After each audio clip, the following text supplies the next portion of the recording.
Okay, let's dive right into this explainer by addressing a pretty harsh reality. Today's education, well, it's really not just about academic performance anymore.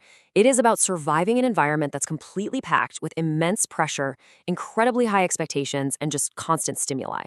So, we're going to explore a practical guide for teachers, educators, and parents based on some really fascinating recent insights into mindfulness. And specifically, we're going to master an incredibly powerful tool called the STOP framework.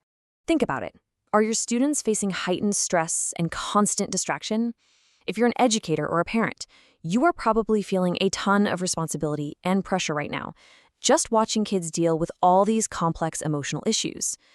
Finding a practical solution to cut through all that noise isn't just a nice idea anymore. It is absolutely critical for the well-being and success of the next generation. So, what's the actual antidote here?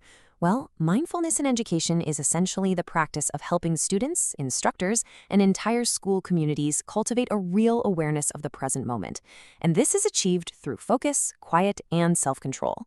Now, to be clear, we are not talking about magically eliminating every obstacle or trying to turn kids into Zen monks. That's just not realistic.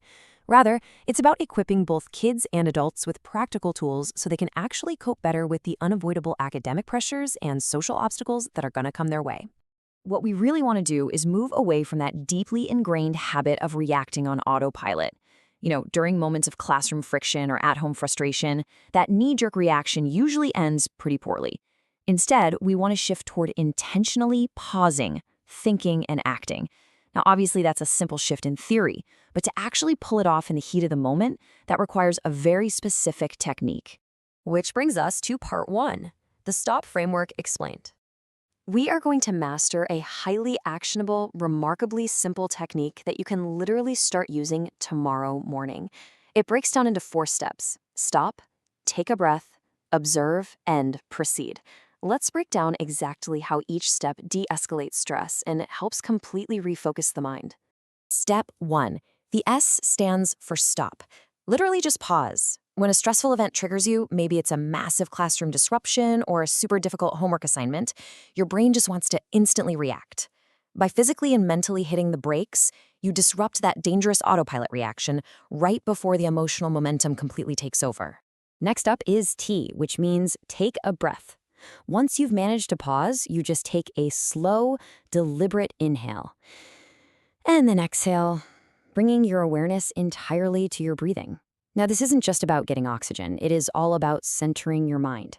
If you find your thoughts wandering right back to whatever stressed you out, just gently bring your focus back to the physical sensation of breathing. It really grounds you in the immediate present. Then we move on to O, which is observe. In this step, you're basically taking stock of what's happening internally and in your immediate environment. But, and this is crucial, you do it without judgment. You notice your thoughts, you notice your emotions, you notice your surroundings. You're just gathering data like a calm scientist rather than getting totally swept away in an emotional tornado. Finally, we reach P for proceed. This is where you bridge the gap back into action.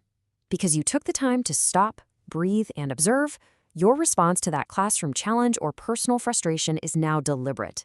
It's thoughtful. You are acting from a place of awareness and self-control, which, quite frankly, changes the outcome entirely. And that is the true, real-world power of the STOP framework.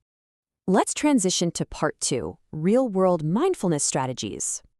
While the STOP technique is absolutely brilliant for in-the-moment stress, creating a real culture of mindfulness means we need to weave these concepts throughout the entire day. Following a typical timeline, it's easy to see how brief, targeted interventions can fit seamlessly into a routine. For instance, a primary school teacher might start the morning with a quick 2-minute breathing check-in, which actually results in students who are way less noisy and far more engaged. Later, an afternoon language teacher might implement a 5-minute silent reading session. And then in the evening, parents can encourage a really short family reflection on the best parts of the day. There are also specific everyday exercises that really reinforce this state of mind.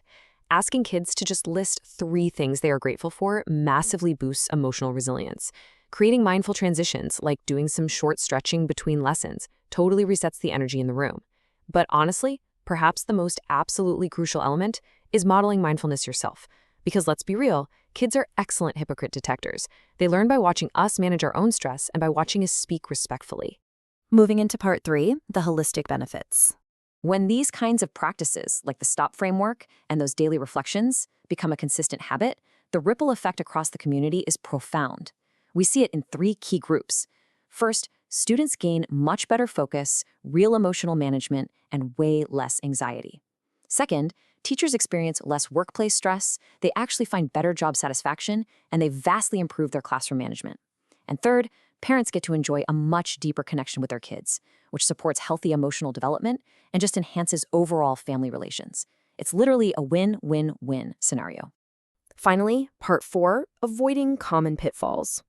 Look, implementing all of this isn't always going to be perfectly smooth sailing, and knowing what to avoid is critical.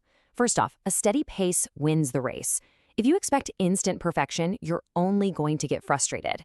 Second, keep it brief. Making sessions way too long will just cause younger learners to completely tune out. Honestly, even 2 to 5 minutes is plenty.